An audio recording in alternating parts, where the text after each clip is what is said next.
السلام علیکم خواتین و حضرات، وقت ہوتا ہے آج کے اسپہ حال کا. میں ہوں جس کا میزبان جنید سلیم، اور اس شعبے میں میرے ساتھ ہیں ناجیہ بیگ اور ہم سب کو بہت عزیز. السلام علیکم. السلام علیکم ناظرین. انقلاب مارچ اور آزادی مارچ کے بعد پیش خدمت ہے IEG مارچ. ناظرین، آپ دیکھ رہے ہوں گے کہ اگست کے مہینے میں مارچ کی اتنی کبھی گفتگو نہیں ہوئی جتنی آج کل ہو رہی ہے. حالانکہ مارچ کی گفتگو مارچ کے مہینے میں ہی ہوتی ہے. بہرحال سیاسی گفتگو جو ہے وہ تو 3-4 دن سے بڑی عروج پہ ہے. بہت زیادہ گرم گفتگو ہو رہی ہے، مگر کسی کو سمجھ نہیں آ رہی کہ اونٹ کس کروٹ بیٹھے گا. پتہ نہیں اونٹ کسی کا واقف نہیں ہے یا اونٹ سے کو پوچھ نہیں رہا، نہ ہی اونٹ بتا رہا کہ میں نے کس کروٹ بیٹھنا ہے.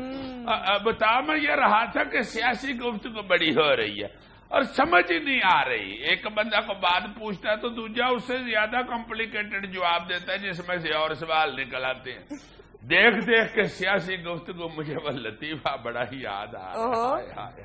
ایک سردار اپنے دوسرے سردار دوست سے کہتا ہے کہ میں جب بالکل چھوٹا سا تھا نا، ننا منا سا، تو میں چھت سے گر گیا تھا. دوسرا سردار آگے سے کہتا ہے ہائے ہائے، پھر مر گیا تھا یا بچ گیا تھا؟ ہائے بھائی، بچ گیا تھا تو تمہارے سامنے بیٹھا ہوا ہے. اب جب اس نے پوچھا کہ مر گیا تھا کہ بچ گیا تھا تو اگلا سردار کیا جواب دے رہا ہے؟ کہتا ہے لے دس، مینو کی پتا میں تو چھوٹا جہا ہوں. یعنی اس وقت سیاست میں بھی اسی طرح کی بونگیاں بج رہی ہیں. بڑی عجیب صورتحال بنی ہوئی ہے، حال بھی کوئی سامنے نظر نہیں آ رہا. اس پہ بھی مجھے ایک لطیفہ یاد آ گیا. ہاں، ایک اور یاد آ گیا. اب سچویشن ہی ایسی ہیں لطیفیوں والی ہوئی ہیں، میں کیا کروں. سردار بیچارہ ایک روٹی کھا رہا تھا بیٹھ کے، تو اوپر سے چوہا گزر گیا. سردار اپنی اما کو کہتا ماں جی یہ روٹی میں نہیں کھانی ہے، تو چوہا لنگ گیا. وہ کہتی پوت کھا لیا. چوہے نے کہڑی جوتی پائی. سردار کہتا ہے گل بڑی عقل والی کی گیا. اس بات سے سمجھ نہیں آ رہی گلا ہو کیا رہی.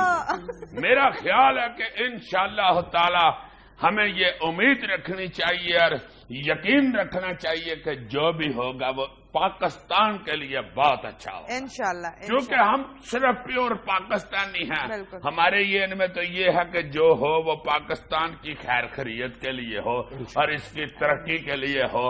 اور یہاں کے جو اینکر ہیں ان کو توفیق دے اللہ تعالیٰ کہ وہ اپنے مہمان جو دانشور ہیں ان کے لیے چائے پانی اور بسکٹوں کا بھی بندوبست کرے. وہ خیر خیریت ہوتی ہے تو ایسا ہوتا ہے. بالکل صحیح. کچھ جگت اگر یہ ان میں آئی ہوئی ہے تو کاٹ لو. صحت کے لیے اچھی ہوتی ہے. ذہن میں پھنسی ہوئی جگت اور ہڈی میں پھنسی ہوئی میک بہت تکلیف دیتی. عزیز صاحب، اتنی ٹیکنیکلٹیز کا کیسے پتا چل گیا آپ کو؟ ایسے ننھی منی عمر ہے بے شک، مگر میں آنکھیں کھول کے آبزرویشن کے تحت زندگی گزارتا ہوں. تو یہ باقی سیاستدان آنکھیں نہیں کھولتے؟ اب بس یہ دیکھو نا، یہ بڑی عجیب بات ہے. تم نے اب جو بات کی ہے یہ وہ میری تعریف میں جاتی ہے، مگر میں اللہ معاف کرے، اللہ معاف کرے، غرور نہیں کرتا کبھی.